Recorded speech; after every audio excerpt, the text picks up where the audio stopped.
Hello and welcome to all. आज है 18 जुलाई 2023।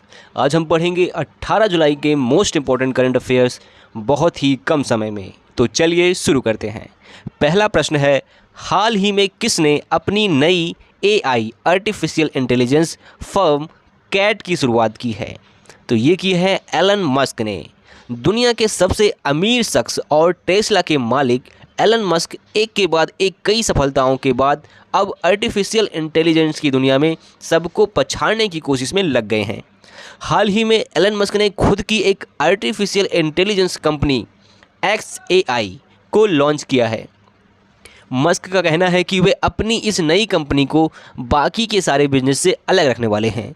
इसका मुख्य लक्ष्य इस ब्रह्मांड की प्रकृति को समझना है। तो चलिए जानते हैं इसके बारे में विस्तार से। दूसरा क्वेश्चन है, ग्लोबल फायर पावर की रिपोर्ट के अनुसार दुनिया की सबसे बड़ी शक्तिशाली सेनाओं में भारत की रैंक क्या है? तो दुनिया की सबसे शक्तिशाली सेनाओं में भारत की रैंक है 4th। दुनिया के देशों की रक्षा संबंधी जानकारी रखने वाली data website global fire power के 2023 की लेटेस्ट रैंकिंग के अनुसार भारत दुनिया का चौथा सबसे शक्तिशाली देश बन गया है। इस लिस्ट में USA टॉप पर है।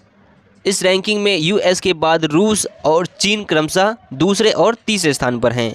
इस लिस्ट में कमज़ोर सैन्य बल वाले देशों को भी शामिल किया गया है।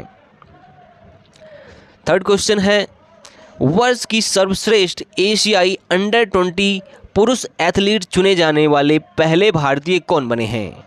तो ये बन गए हैं सेल्वा प्रभु तिरुमरन। भारतीय ट्रिपल जंपर सेल्वा प्रभु तिरुमरन को एशियाई एथलेटिक्स एसोसिएशन द्वारा वर्ष का सर्वश्रेष्ठ एशियाई अंडर-20 पुरुष एथलीट नामित होने वाले पहले भारतीय बन गए हैं। सेल्वा ने पिछले साल कोलंबिया में विश्व U20 एथलेटिक्स चैंपियनशिप में रजत पदक जीता था। बैंकॉक में एशियाई एथलेटिक्स एसोसिएशन की 50वीं वर्षगांठ समारोह के दौरान सेल्वा को यह अवार्ड दिया गया। नेक्स्ट क्वेश्चन है, हाल ही में जापान ने किस देश के छात्रों के लिए चिकित्सा छात्रवृत्ति की पेशकश की है? तो ये की है भूटान के लिए। किसने की है? जापान ने। एक प्रमुख सहयोग में जापान ने भूटानी छात्रों के लिए चिकित्सा छात्रवृत्ति की पेशकश की है, जो उन्हें चिकित्सा पेशेवर बनने के अपने सपने को आगे बढ़ाने का अवसर प्रदान करेगा। रॉयल सिविल सर्विसेज कमीशन ने प्रतिष्ठित अंतर्राष्ट्रीय जापान के स्वास्थ्य कल्याण विश्वविद्यालय के साथ एक समझौते ज्ञापन पर हस्ताक्षर किए हैं। नेक्स्ट क्वेश्चन देखेंगे, हाल ही में किस राज्य के आथूर पान के पत्तों को GI टैग मिला है? तो ये मिला है तमिलनाडु को। तमिलनाडु के थुथुकुडी जिले में आथूर सुपारी को हाल ही में भौगोलिक संकेत GI प्रमाण पत्र मिला है। तमिलनाडु राज्य कृषि विपणन बोर्ड और NABARD Madurai agri business incubation forum द्वारा सम्मानित GI टैग लेखक वट्ठारा बेत्रिलई व्यूसाइकल संगम के नाम पर पंजीकृत है। ये नाम याद रखना ज़रूरी नहीं है।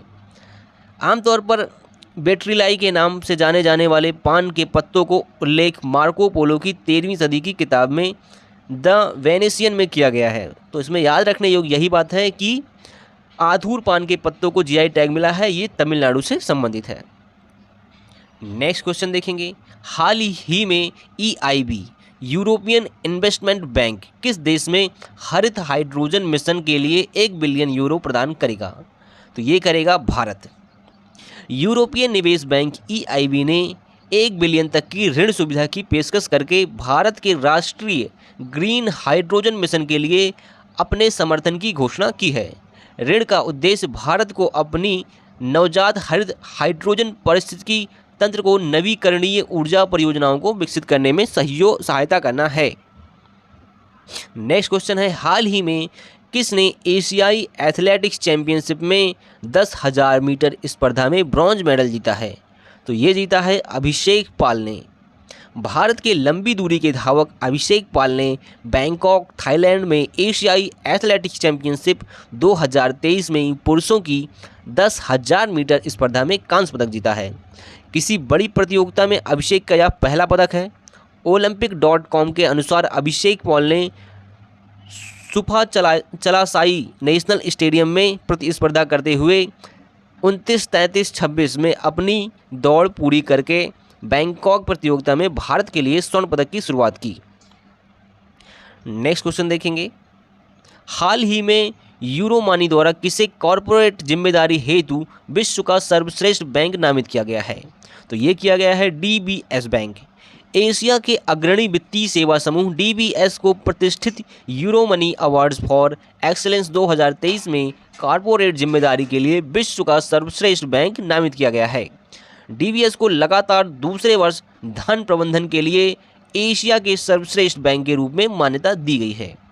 आज के लिए बस इतना ही, मिलते हैं नेक्स्ट क्लास में।